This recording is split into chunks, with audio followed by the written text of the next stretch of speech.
ಜಿ5 ಇರುವಾಗ ನೀವು ನಿಮ್ಮ ನೆಚ್ಚಿನ ಶೋಗಳನ್ನ ಎಂದಿಗೂ ಮಿಸ್ ಮಾಡಿಕೊಳ್ಳುವುದಿಲ್ಲ. ಅದು ಸಂಪೂರ್ಣ ಉಚಿತವಾಗಿ.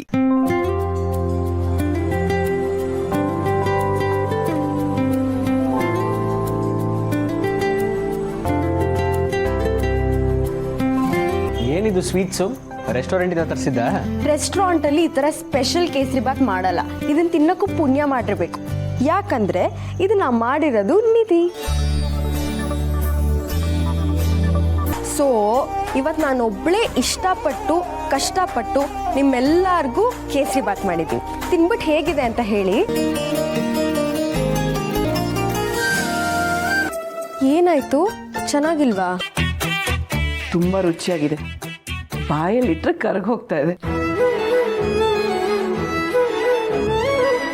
ರವೆ ಹದ, ತುಪ್ಪ, ಸಕ್ಕರೆ, ದ್ರಾಕ್ಷಿ, ಗೋಡಂಬಿ ಚೆನ್ನಾಗಿ ಹೊಂದ್ಕೊಂಡಿದೆ.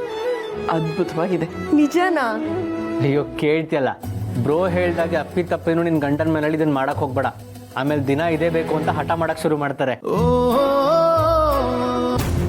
ನಿಧಿ, ಇದೆಲ್ಲ ಯಾಕೆ ನಿನಗೆ? ಅದು ಹಾಗಲ್ಲ ಮಾಮ್. ನಾನು ಅಡುಗೆ ಕಲಿತ್ರೆ ನನ್ನ ಅತ್ತೆ ಮಾವಂಗೆ ಗಂಡಂಗೆ ಖುಷಿ ಆಗುತ್ತೆ. ಅವ್ರು ಏನು ಕೇಳ್ತಾರೋ ಅದನ್ನ ನಾನೇ ಮಾಡ್ಕೊಡ್ಬೋದು ಅಂತ ತುಳಸಿ ಅವ್ರು ಹೇಳ್ತಿದ್ರು. ಆ್ಯಂಡ್ ನಾನು ಅಡುಗೆ ಮಾಡಿದ್ರೆ ಸಂಜೆಗೂ ಖುಷಿ ಆಗುತ್ತೆ. ಅದಕ್ಕೆ ಅಡುಗೆ ಕಲಿತಾ ಇದ್ದೆ.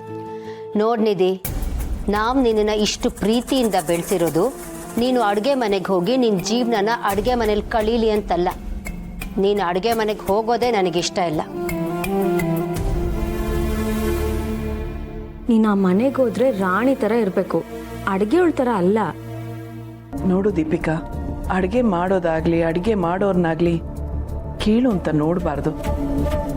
ಹಸ್ತವ್ರಿಗೆ ಅನ್ನ ಕೊಡೋದು ಅನ್ನಪೂರ್ಣೇಶ್ವರಿ.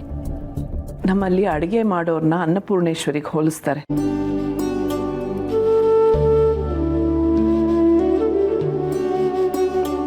ತಾಯಿ ಹೃದಯ ಯಾರಿಗಿರುತ್ತೋ ಅವರಷ್ಟೇ ಅಡುಗೆನ ಚೆನ್ನಾಗಿ ಮಾಡೋಕ್ಕಾಗೋದು.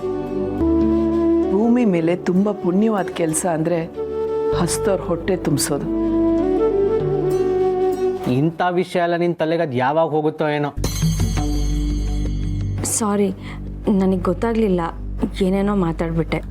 ಛೇ, ನೀನು ಸಾರಿ ಕೇಳಬೇಕು ಅಂತ ಇದನ್ನೆಲ್ಲ ಹೇಳಿಲ್ಲ.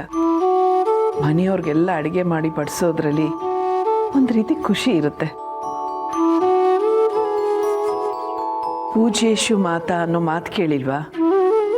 ಅಡುಗೆ ಮಾಡಿ ತುತ್ತು ಕೊಡೋಳಿಗೆ ತಾಯಿ ಅಂತಾರೆ. ತಾಯಿ ಆಗೋದಕ್ಕೆ ಮಗುನೇ ಹೆರಬೇಕಾಗಿಲ್ಲ.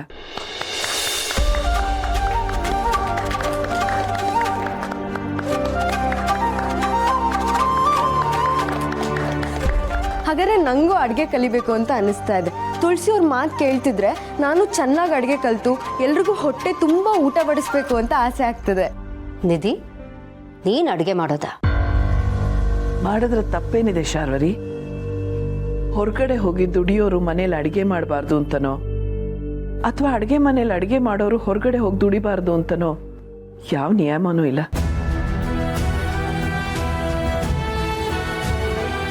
ಮಗಳು ಒಳ್ಳೆ ಕೆಲಸ ಮಾಡ್ತೀನಿ ಅಂದಾಗ ಬೇಡ ಅನ್ಬಾರ್ದು ಶಾರ್ವರಿ. ಕೆಟ್ಟ ಬುದ್ಧಿ ಕಲಿತು ಹಾದಿ ತಪ್ಪಿದ್ದಾರೆ ಅಂದಾಗ ಅಷ್ಟೇ ಬುದ್ಧಿ ಕಲಿಸ್ಬೇಕು. ಬುದ್ಧಿನ ಹೇಗೆ ಕಲಿಸ್ಬೇಕು ಅಂತ ನಮಗೆ ಗೊತ್ತಿರಬೇಕು.